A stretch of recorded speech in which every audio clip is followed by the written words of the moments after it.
রাগের মাথায় একদিন তাকে বলেছিলাম, তুমি আর কোনোদিনও আমাকে মেসেজ বা কল করবা না। সে কষ্ট পেয়েছিল, তাই সত্যি আর কোনোদিন কল বা মেসেজ দেয়নি।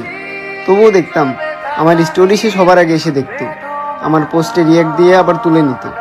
আমি জানতাম সে এখনও আমাকে ভুলতে পারেনি, কিন্তু সময়ের সাথে সে বুঝে গেল আমি আর ফিরবো না। তাই অপেক্ষা করা, রিয়াক্ট দেওয়া সবকিছুই সে বন্ধ করে দিল। সম্ভবত সে বুঝে গিয়েছিল সে ভুল মানুষের জন্য অপেক্ষা করছে। তারপর একদিন আমি নিজ থেকেই তাকে কল করলাম।